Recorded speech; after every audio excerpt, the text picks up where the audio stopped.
êtes sur Midi 1 et soyez les bienvenus dans ce nouveau numéro de l'invité de la rédaction. Le navire laboratoire Tara de la fondation scientifique Tara Océan longe actuellement les côtes africaines pour y mener d'importantes expériences scientifiques, notamment la mission microbiome. Durant la remontée de la côte ouest africaine, la goélette Tara fera escale au Sénégal. Sur place, l'équipage scientifique du navire laboratoire étudiera 4 fleuves, dont le fleuve Sénégal, afin de mieux comprendre l'impact des fleuves sur la biodiversité et leur influence dans la pollution plastique. Et l'équipe de la fondation Tara Océan, en collaboration avec les instituts français au Sénégal, à Dakar, à Saint-Louis, l'IRD et Océanium, proposera diverses activités, dont des conférences, ateliers et expositions. Le public pourra donc échanger avec les scientifiques et les marins de la fondation pour mieux comprendre leur métier et mieux appréhender les enjeux liés à l'océan. Pour avoir un éclairage sur l'importance de la présence de la goélette Tara dans les eaux sénégalaises et surtout des différentes activités ouvertes au public durant cette mission, nous sommes avec Olivia Marceau, directrice de la galerie Le Manège de l'Institut français du Sénégal à Dakar, qui accueille la dernière escale de Tara avant de rejoindre la France. C'est un plaisir de vous recevoir sur ce plateau. Plaisir partagé. Merci pour cette invitation. Madame Marceau, d'abord, que représente pour vous l'arrivée de cette goélette, la goélette Tara, et quelle est son importance pour l'Institut français du Sénégal? Alors, on est très content d'accueillir et de pouvoir participer à cette arrivée parce que la Fondation Tara, c'est la première fondation qui a été reconnue d'utilité publique en France pour tout ce qui concerne les océans. Et depuis 2003, la goélette parcourt le globe, vraiment les mers et les océans, pour essayer de donner de l'information scientifique, de relever des données et ensuite de pouvoir les donner au public de manière compréhensible et pas scientifique trop compliquée, on va dire. Voilà.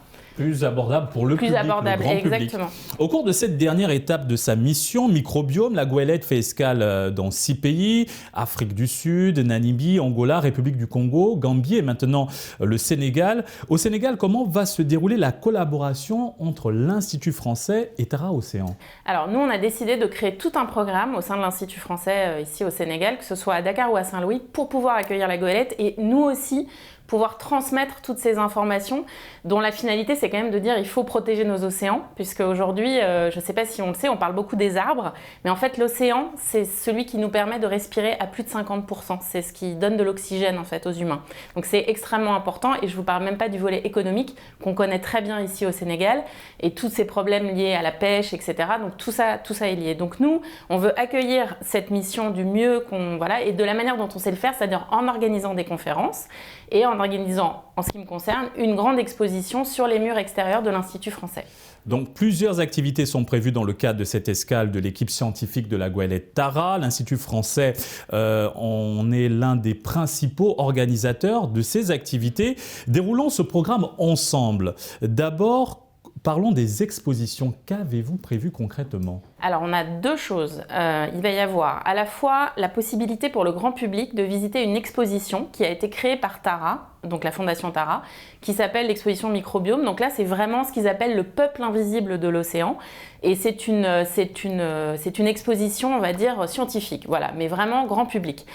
Cette exposition, elle est installée au premier étage de la gare maritime, donc le port autonome de Dakar. Quand vous allez prendre la chaloupe pour Gorée, vous pourrez monter à l'étage et voir cette exposition pendant une semaine, du 2 au 8 septembre. Ensuite, cette exposition part à Saint-Louis du 9 au 11. Voilà, donc ensuite à Saint-Louis, vous pourrez aussi la voir là-bas, mais à Dakar, c'est ça. Ensuite, moi, on a créé une exposition artistique, parce que la chose très importante à savoir, c'est que Tara, la goélette, depuis 20 ans qu'elle parcourt le monde, il y a 60 artistes qui sont montés à son bord. Et nous, ça nous semblait important. Du coup, ils ont créé en fait à bord. Ils restent à peu près 1 mois avec les scientifiques. Et donc, ils travaillent en collaboration avec les scientifiques sur des projets qui sont aussi liés à tous les organismes marins, la pollution, etc. Donc nous, il nous semblait important de mettre en avant aussi toute cette création artistique. Et c'est ce qu'on va montrer sur les murs extérieurs de l'Institut français.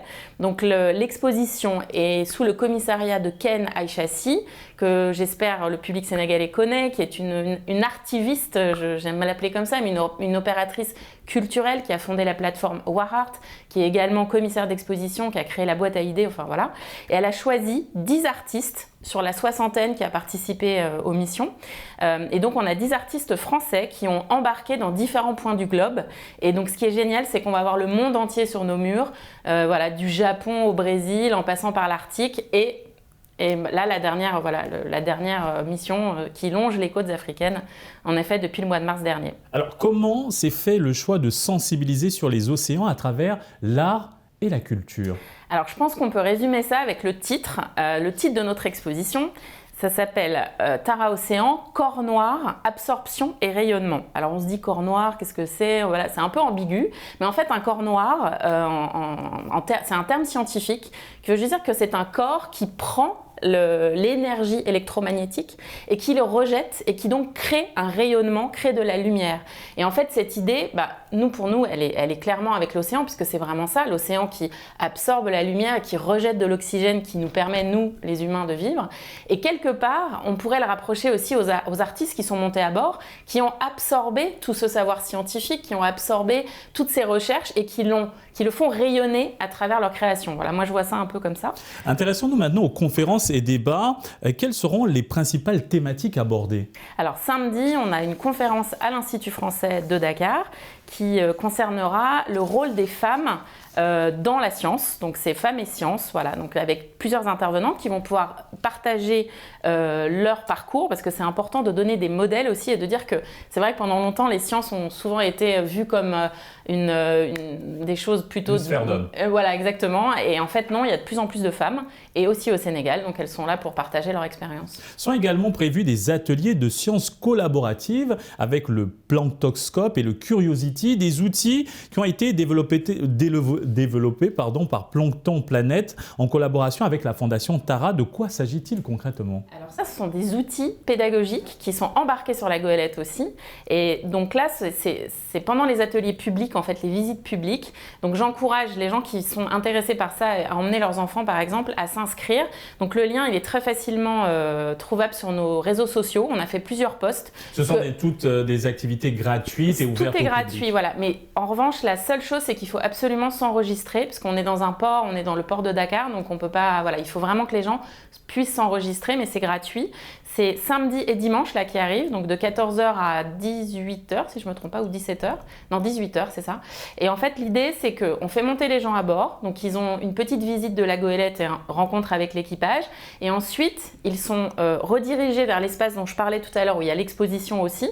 Et là, il y a des ateliers. Et donc, on leur montre ces deux outils. Voilà, il y a des petites projections. Et en fait, c'est vraiment des ateliers. Donc, les enfants aussi, la semaine prochaine, on a un gros programme scolaire. Là, ce sont des écoles entières qui se sont inscrites et qui vont pouvoir bénéficier aussi de cette présentation et de ces mini-ateliers. Voilà. L'une des grandes attractions est bien sûr la visite publique de la goélette Tara. Dites-nous en plus sur ce programme. Alors là, c'est ça, c'est-à-dire qu'il faut s'inscrire. Ensuite, vous venez, l'équipe vous accueille à bord, vous fait passer par un autre chemin, parce que c'est aussi là où on prend la chaloupe pour Gorée. Donc ça, les Dakarois connaissent bien, même les Sénégalais en règle générale.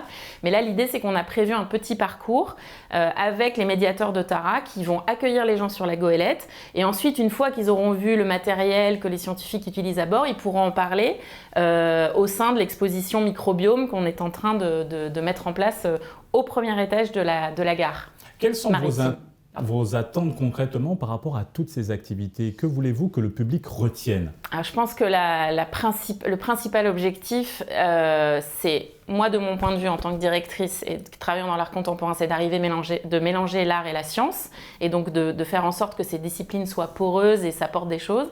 Mais je crois aussi que fondamentalement, le message principal, c'est qu'il faut protéger nos océans, qu'il faut arrêter de jeter son plastique un peu partout, parce que le plastique, en fait, tous les échantillons de Tara dans le monde entier montrent qu'il n'y a pas un seul centimètre cube d'eau qui n'a pas de plastique. Donc c'est dramatique.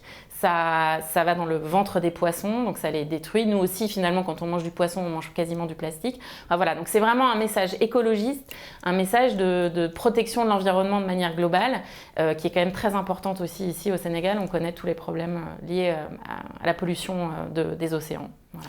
Merci Madame Marceau pour cet éclairage. Nous rappelons que vous êtes la directrice de la galerie Le Manège de l'Institut français du Sénégal à Dakar. Merci pour cet éclairage autour de cette escale de la goélette Tara au Sénégal et autour de toutes les activités prévues à cet effet. Merci à vous. Et merci d'avoir suivi cette émission. Très bonne suite des programmes sur Média.